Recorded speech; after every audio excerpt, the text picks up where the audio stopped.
Okay, in this final video, we're going to look at the uh, sort of last period of the American West and a couple of the key examples of law and order problems in this time period, which is the case studies of Billy the Kid and the gunfight at the OK Corral. Now, as we've already kind of alluded to with the Johnson County War stuff, we can see that there's a lot of problems on the plains, a lot of conflicts and tensions, even if we leave out the problems with the obviously the significant conflict between the US and the Plains Indians tribes. Amongst the whites themselves, essentially, there are also significant conflicts and tensions over the resources of the West. Also adding into the mix significant racial difficulties as well, not just with the Plains Indians, but with Chinese, Mexicans, Black Americans, White Americans that are in the West. Now, the two main examples, other than the Johnson County War, that you need to know about for this period are the stories of Billy the Kid and the story of the gunfight at the OK Corral. And these two case studies again reveal significant issues with the law and order and sort of the nature of life in the West. Billy the Kid was one of the most famous outlaws of the Old West. He features in a number of films, the famous Western movie, The Left-Handed Gun. I'm sure some of your grandparents, for example, may well have seen that. So called because of the picture that you can see, although probably actually Billy the Kid was right-handed. The nature of the picture makes him appear left-handed, but it was a mirror image. Billy the Kid was seen as an exciting and reckless and romantic figure by many. His story was told by newspapers and cheap novels, and he's significant for the following reasons. First of all, he's significant as a bit of an anti-hero. He was someone that powerless people could identify with, whether they be poor or ethnic minorities or small farmers. They liked the way he stood up against the big northern businessmen who seemed to be carving up America for themselves in this late 19th century period. He was a hired gun involved in a number of violent episodes involving cattle barons and other economic interests in the West. And his case also exposes the weaknesses in the justice system in the West, particularly in Lincoln County in New Mexico, where he operated, and they just couldn't deal with the problems that people like Billy the Kid created. And ultimately, he had to be, as Pat Garrett, the sheriff, said, he knew that he would have to kill the kid eventually. And again, bear in mind that Billy, for much of this, is a child or young man at best, and this shows again the vulnerability of people at this time. Now, Billy was imprisoned for theft at the age of 15 in New Mexico. He ran off to Arizona. He shot and killed a man there who bullied him into a fight. But his key involvement in the West was his involvement in the Lincoln County War. And he was on the side of the regulators, which were basically a group of gunmen, cowboys, and others on the side of one rancher fighting against the interests of another set of ranchers and businessmen in Lincoln County, New Mexico.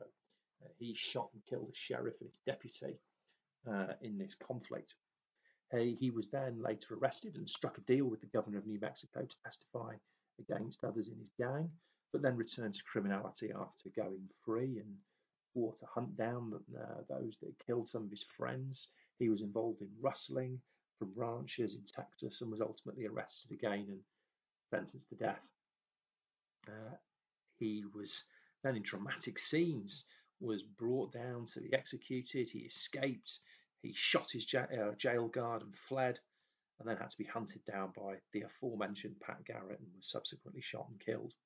So his is this is a story of, in many ways, a tragic figure. A young man that was sucked into this life of violence and criminality, and that obviously was a real issue in the West. The other major problem was the gunfight at the OK Corral. This took place in the town of Tombstone, Arizona. Tombstone was a silver mining town, but also had a significant cattle industry presence as well. And they, in a sense, represent the two sides in this conflict. And there's an added element here in that the cowboys tended to be people that came from sort of the southern states, the business interest, the mining interest tended to be from the northern states. You have that Civil War legacy as well. And what we see here is the significant conflict taking place. This town, again, rapid population growth. We see in the 1880s it goes from 100 people to 14,000 in less than 7 years as the silver mining industry took place. Tombstone's just down here in southern Arizona near the Mexican border, which was another element of the criminality of the area, people smuggling goods across the border as well. And so we see, as I say, conflict between the rich miners on the one hand and the cowboys dominated by the Clanton and McClory family on the other. Basically, the rich miners and businessmen hire Wyatt Earp as deputy sheriff, and he brings his brothers with him to try to sort the problems out. Now, Earp himself, and again, note here the blurring of the lines between lawman and criminal. Earp himself had a very mixed history. He'd been involved in violence and fighting. He'd run a brothel at one point. So he's in many respects kind of a shady individual. And the Earps, Wyatt and his two brothers, Morgan and Virgil, along with Doc Holliday, are involved in a number of conflicts against the Clantons and the McClorys surrounding rustling and the thieving of horses and so on. And in the end, this all builds up to a gunfight on the 26th of October 1881 at the OK Corral. The OK Corral, basically a corral is where you would keep horses essentially. And this gunfight lasts about 30 seconds. And two of the McClorys and one of the Clantons was killed. That didn't end the tensions. Morgan Earp was killed in retaliation by the cowboys, and then Wyatt Earp, in retaliation for that, killed the two men he saw as responsible. And what we've got is massive escalation of violence, and the Earps basically lose support. They are seen essentially as just as bad as the criminals they're meant to be dealing with, and they were kicked out of Tombstone. And in the end, as the power of the federal government increased and expanded in the late 19th century, law and order was brought to the town. And again, this is another significant event. It shows us again how the rich people in the West, this time these mining interests, these big mining barons, could use their wealth to intimidate their rivals. It showed again how tension and competition for the resources of the plains could create tension, this time between the miners and the ranchers and the cowboys. It showed how the distinction between lawman and criminal was blurred in the West, as in the case of the Earps.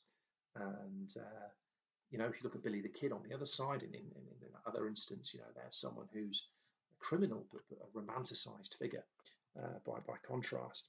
And it showed how the federal government, again, just had no real control over these areas in the distant West. This is a long way, thousands of miles from Washington, and they had very little influence. And ultimately, it was up to communities themselves to sort these problems out.